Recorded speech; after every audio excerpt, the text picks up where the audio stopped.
Hello everyone, welcome to my YouTube channel Noor Networks. In this tutorial, we will be configuring SSL VPN in Sophos XG Firewall. The purpose of the SSL VPN is to provide remote access to your internal resources for all the remote users. So just let me take you to the network design which we are following from tutorial 1 of this series. Let's assume a user sitting in some other geographical location or a user sitting outside your network want to access your internal resources. For example, a user sitting in outside your network want to access his or her workstation for doing his day-to-day job. If he or she want to connect remotely, you will be configuring SSL VPN on the Sophos XG Firewall, and through the SSL VPN, you will be providing a remote access for the internal resources. Let's begin with the configuration. Moving on to the Sophos interface over here. Before we move to the configuration, let me show you the steps which we will be following. These are the steps which I have written for you. These all steps we will be following one by one to configure SSL VPN. Let's begin with the step number 1, where we will be defining SSL VPN group and user. So going to the interface of the Sophos XG Firewall, from the left pane you will click on authentication. The tab number 3 is group. You will click on group. You will simply add a group over here. You will give the group name as SSL VPN group. You can give any name as per your convenience. I am giving SSL VPN group. Group type, I will be keeping default, that is normal. Although you have option normal and clientless, I will be going with the default option. Coming to surfing quota, over here there are some pre-configured policies, and even you can create a new policy. For now I will be choosing unlimited internet access, but you can define the policy over here as per your requirement. You can even choose the pre-configured policies or you can create the new one. I will choose unlimited internet access. Moving on to the access time, I will say allow all the time. Although you have an option where you can set the policy using the pre-configured policy or you can create the new one. I have chosen allowed all the time. Network traffic shaping as default.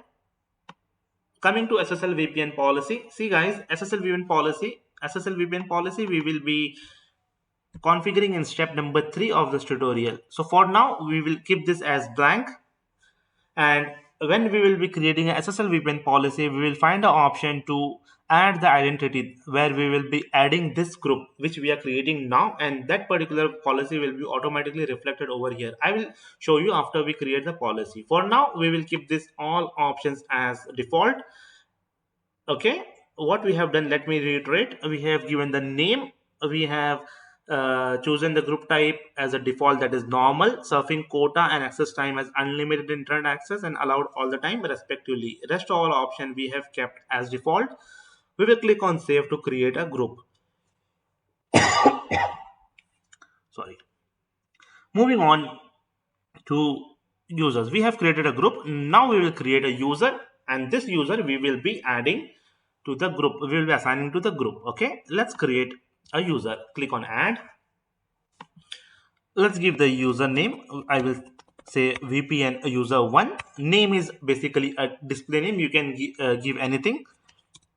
I will choose the same one, and I will add a note again over here. This username will be the one which we will be using to authenticate through a VPN client. Okay, this name is a display name, so this is important. This you need to remember. This you will be using for authenticating through a VPN client. So the username is VPN user 1. The name, display name, is also VPN user 1. I have chosen. You can choose anything. Description is optional. User type will be user default. We will keep password. It is enforcing me to use the password policy, as it is, you can see, at least 10 characters, one uppercase, and so on. So I will set the password as per the policy. I will just retype for the confirmation. Email address, although it is mandatory, but it is not necessary that you should use the genuine valid email address. I will be using like a VPN user 1 at noonetworks.com. So this email address which I have used is not a valid email address. It is just you I have been using because it is mandatory to use. Although if you use any of the email address, it won't affect your configuration. Okay, just note, take a note of this. Group, I will be applying the group which we have created just now, that is SSL VPN group, and you can see all the policies and all it is being taken from the group itself. Moving on, I will simply save it to create a user. So we have successfully completed the step number 1, where we have defined a user group and user we have created a user that is assigned to that particular group. We'll move to step number 2, that is defining a local subnet and a remote SSL VPN range. Let me give you a brief. What is local subnet and a remote SSL VPN range? See, the local subnet is basically the one which you will be giving access to. Like to the remote user, you will be giving access to your internal LAN, that is 10.1.1.0 network. So when I talk about the local subnet, you will be defining this one. Then what is the remote SSL VPN range? Guys, the user will be connecting through a SSL VPN client to your network. Okay, so in order to connect, that client also needs an IP address for the connectivity. So that IP address we will be defining as a remote SSL VPN range. This particular IP address, when we will be assigning, we will use an IP address range. We will define a network which is not being used in our network. Okay, some different IP scheme we will be using. Let's move to the step number 2, where we will define a local subnet and a remote SSL VPN range. Going to the firewall interface over here, you will go to host and services. We will define our internal LAN first, and you will choose the IP version 4, the type to be network, and the network will be 10.1.1.0/24, and you will click on save. This will create your internal LAN. The internal LAN is created. Now we will create a network for providing an IP address to the VPN client. We will say SSL VPN client, selecting IP version 4. We will choose the type to be network, and we will use the IP address which is not being used in our network. That let's choose 192.168.3.0/24. Click on save. We have completed our step number 2, where we have defined the local subnet and remote SSL VPN range. Let's move to step number 3, where we will be defining the remote SSL VPN policy. So for configuring step number 3, we will go to VPN over here. We are configuring SSL VPN for the remote access, right? So from here, we will be choosing this tab number 3, which is SSL VPN remote access. And we will create a policy. Click on add button over here and give the name SSL VPN policy. You can give as per your convenience whatever you want. Description is optional. Identity, as I was discussing with you about the group. When we were creating a group, I was discussing about the SSL VPN policy which we have kept blank. Then I have added a note over there that when we will be creating a SSL VPN policy, at that time we will define an identity, right? So what I will do, I will just add the policy member and I will add a group, SSL VPN group. Once this SSL VPN policy is created, I will take you to the group and show you that it will be reflected. This policy will be reflected. Okay. So now what we did, we have given the name SSL VPN policy. We have given the identity as the group which we created. Tunnel access. Let me give you a brief about the tunnel access. Uses default gateway and it is off by default. See, when you turn on the default gateway, you are saying that whatever traffic, whenever a VPN, the VPN user is connecting through a client, whatever traffic is initiated, it should be routed through your firewall. Turning on this means that you are routing all the traffic through a default gateway, which is your firewall, which is not a recommended practice. So basically what will happen if you turn on this, all the internet traffic, even the internet traffic will be hitting your gateway. But what will happen when it hits the gateway, if you don't have a rule, it will be dropped. So you have to add additional rule saying that VPN to WAN traffic should be allowed. But it is not recommended to do so because the best practice is only the traffic which you require should hit to your gateway, and the rest all internet traffic is of no use, then it should just go through their own gateway. Okay, so we will keep this off. But if there is any condition arising that even your user, whoever is connecting to the VPN, their internet traffic also should pass through your gateway only, then in that case you will turn on this option, users default gateway, and you will define a rule from VPN to WAN. But we will keep it off and we will move on. Okay, hope you understood what is the concept of turning on the default gateway, and when you keep it off what will happen.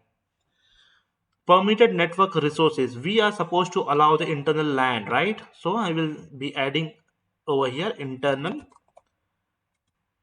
LAN. This is what we need to permit, right? Internal LAN for IPv4. IPv6 is not in the picture now, so we will just drop it. Moving on, idle timeout. Keep this option as default and simply apply.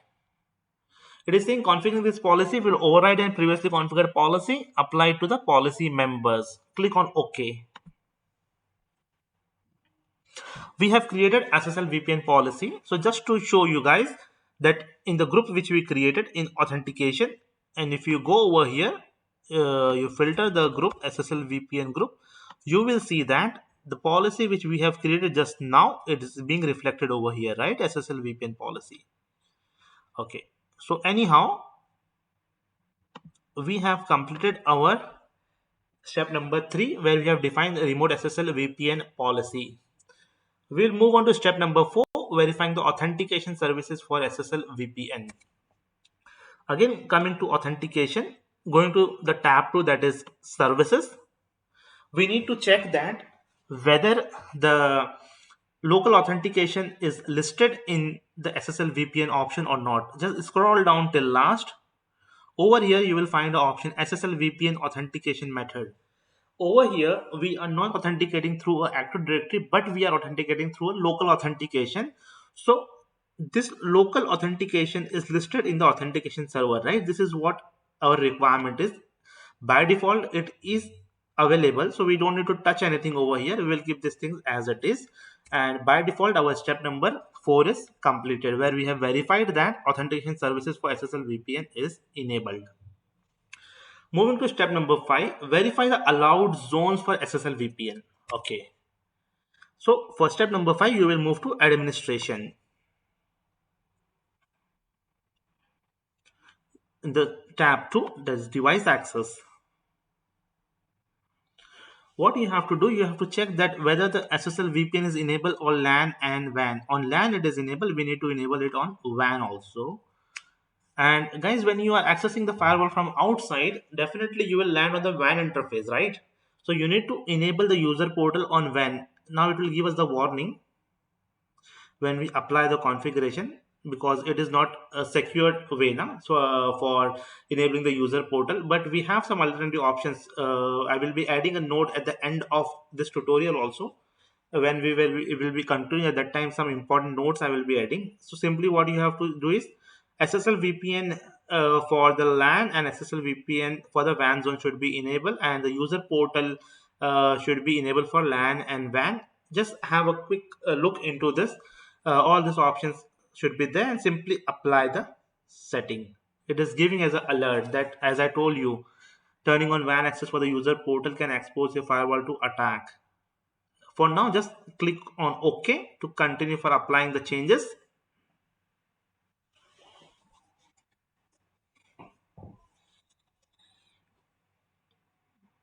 Device access has been updated successfully.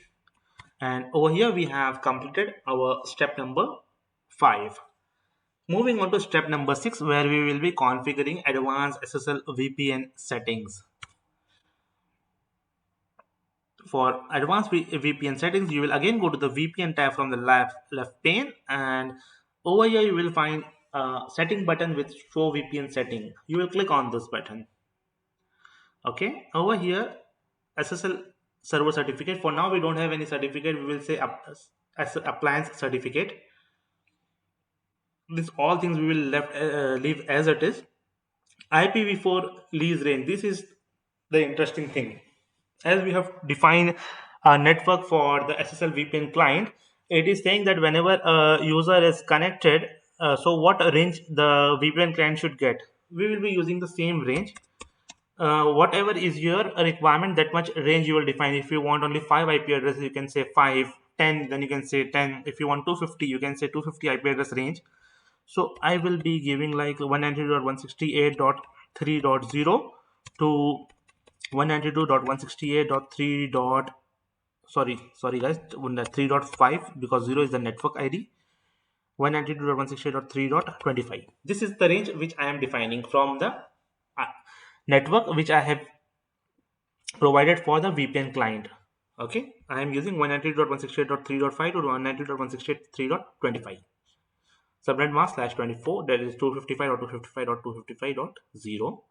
Rest all thing I will keep as default. Cryptographic settings, over here you have encryption algorithm, or you have authentication algorithm. So guys, if you want to know the detailed understanding on encryption and authentication, I have made a tutorial on this in which I have given a detailed explanation of each and every parameters.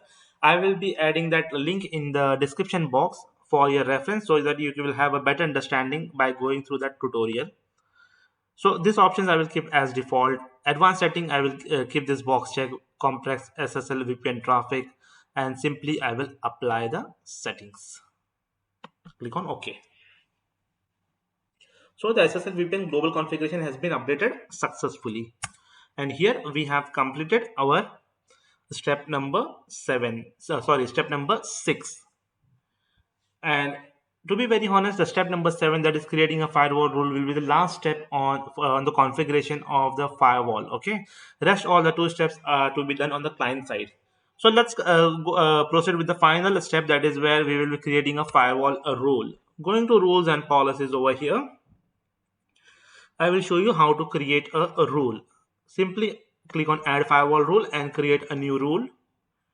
Rule name we will be giving as a VPN rule. Okay, we will be positioning this on the top.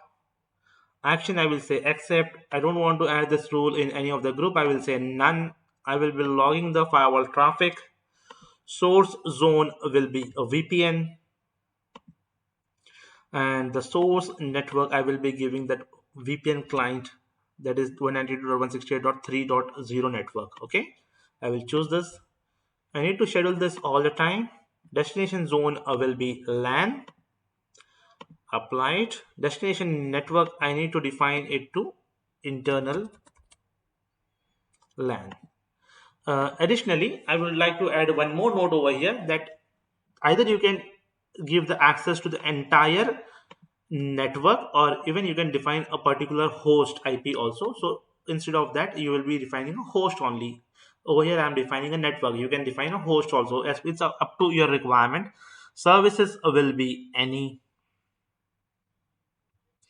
Click on match known users and simply attach the identity, which is SSL VPN group, and select it. You don't need to create a NAT rule. The web filtering, application filtering will be by default, and simply save this rule.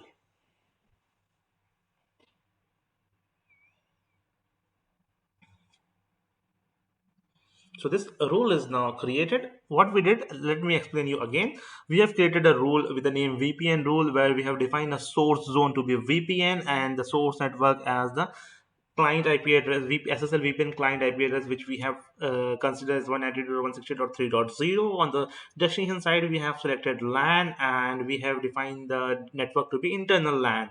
We have attached the identity as SSL VPN group as the identity by clicking on the match known user option. Services is kept any. We haven't touched for the web filtering, application filtering, nor we have done any kind of natting over here. So over here we have completed the configuration, that is on the step number 7, where we have created a firewall rule.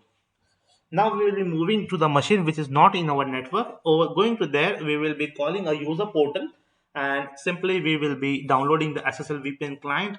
We will install it and we will check the connectivity. Let's move out of the network. This machine is outside the network.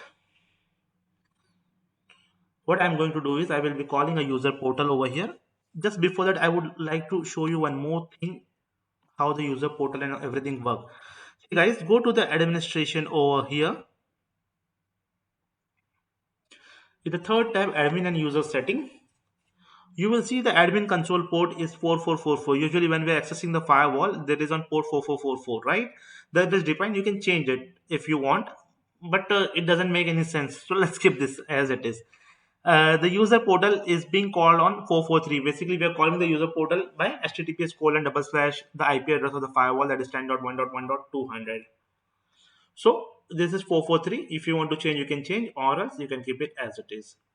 And if you remember, I have enabled the user portal on WAN. So it makes a sense actually. When the user is sitting outside the network, definitely it won't be able to access your LAN IP directly. It will be the WAN IP only, which it will be calling, right? And when you are properly setting up the configuration and all, what exactly you need to do in the real scenario, that also I will add a note in the end of this tutorial. Okay, so let's call the user tutorial. Just I think you got an idea from where this user portal ports and everything is being called. Let me move out of this network. I will be calling the user portal through the WAN IP, that is 192.168.0.200. And as I keep you on saying that this certificate error and everything, we will work on this. There will be one tutorial on the certificate tutorial and everything that will definitely look into it. So guys, we will put our username, which was VPN user 1. We will put the password which we have set for this user, and we will put the captcha. Captcha code is GNWKSP, and click on login. Now over here we are into the user portal for our user. You have from the left side, you can see there are options: home, personal, download, client, VPN. We are looking for the VPN client, so we will be going to VPN. Over here you will have a multiple options: download client for Windows. See, basically when you say click on download client for Windows, it will download a client. After downloading the client, then you have to import the configuration and all. But if you will see little down or in the SSL VPN client option, you will find an option that download client and configuration for Windows, download configuration for Windows. So if you say, if you download client for Windows, then you have to download this client, then you have to download the configuration for Windows and import that configuration into the Windows. What we are going to do is we will be proceeding the smart way, where we will download the client and configuration for Windows. So in this option, after downloading, the configuration will be imported in the client itself. Let's click on this and download this option: download client and configuration Windows. So it is downloaded. Yes, I will be just running this.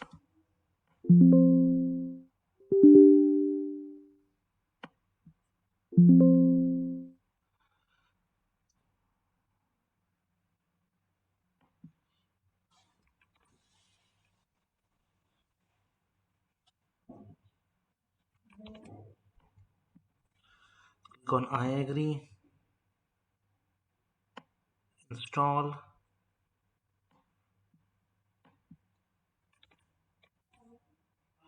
It's installing now. Click on next and finish. So our client is being installed now. I will be going to client over here. If you will see, the client is running in the tray over here. I will simply right click on this and I will click on connect button. This prompt me for the username and password. I will give the username and I will give the password to connect. So click on OK. So what we did, we have called the user portal through the WAN interface. Then we have downloaded the client and configuration bundle. Thereafter, we have installed the client. And finally, you can see when you try to connect using username and password, it is connected. Now it is saying VPN user 1 is now connected. And the important thing which you can see is assign address. We have used the IP range from 192.168.3.5 to 3.25, and it has taken the IP address from this range, that is 192.168.3.6, right? Moving on, we will again go to our firewall over here. To current activities, let's go to the dashboard first. In the control center, you will see one live user, right? When you click this, it will take you to current activities only. Live user, it is saying your username is so and so, client type is SSL VPN tunnel, host IP, it is the IP which is it is taken, and so on. Remote users, if you will see, it is giving you that this particular user, it is connected to SSL VPN remote access and cliented access. Let me tell you the difference. We have taken one access through the user portal, that also it is giving us that you are accessing this through a user portal, and then through a remote access SSL VPN, that also it is giving us a detail, and it is giving us the source IP also, and the lease IP. Let me explain you source IP. Source IP is the IP address from where you are accessing the you are connecting through SSL VPN client. My machine IP is saying 192.168.0.166, and the lease IP is saying 192.168.3.6. It has taken the lease IP as 3.6.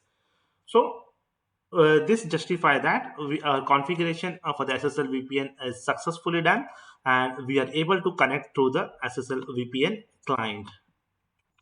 So guys, now we have justified that our VPN connectivity is successful. We are able to connect through a VPN client, and the client is taking the IP address what we have defined. Let's check the connectivity as well.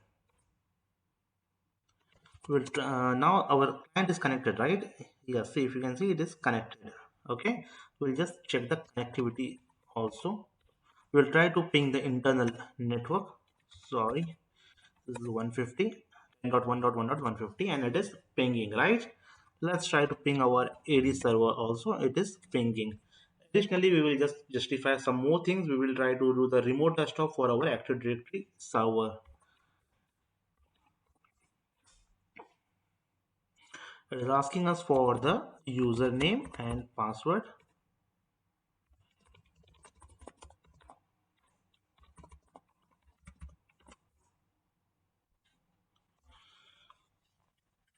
So even we are able to do the remote desktop for our AD server, that is 10.1.1.50. Let me justify you this, that this is our server itself which we are pinging. Let me take you to the network design over here, and you will see from the outside network we were able to reach to this Active Directory server. We were able to do the remote desktop.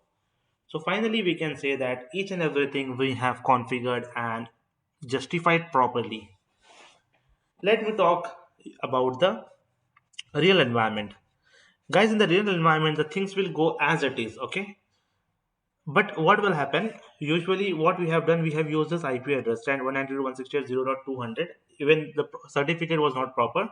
So, in the real environment, the configuration will remain as it is. There won't be any change in the configuration, except this particular IP. Instead of IP, you will be calling through a fully qualified domain name, which you will be getting it registered from your service provider, and you will be installing an SSL certificate for the encryption purpose. That's all what you need to do. Rest all the configuration will remain same, and if you're using a single user, in that case you don't need to go for the group concept, as we have done in the step number 1, defining SSL VPN group and users. So if you are using a one or two users, then you can define one or two policies easily. But you have hundred of users, in that case you will be creating a group where you will be defining a policy on the group, and it will be reflected on all the users. Rest all steps will remain same, except in the real environment you will be using a domain name. I mean, you will be mapping your WAN IP address to the domain name, and instead of calling https colon double slash 192.168.0.200, you will be calling a fully qualified domain name. Additionally, you will be using SSL certificate for the encryption purpose, and the third important thing which you will be using for adding additional security will be two-factor authentication for your VPN user. Since over here I cannot show you two-factor authentication, but it is a recommended practice that you use a two-factor authentication. That's all, and the configuration will never change. The configuration will be as it is, although I have done in the lab. And whenever you are doing in the real environment also, this all thing will remain same. And just I will repeat one more thing, that as I told you that this should be mapped with the domain. If you don't have a domain in real environment, you can use the IP, then also it will work, definitely it will work. But I am just adding a note for the recommended practice, where three things you need to take care. The very first thing, the configuration will be as it is, all the same steps you have to follow. Just you have to map your IP with the domain. First thing. Second thing is that you need to have a proper SSL certificate, and third thing is the two-factor authentication.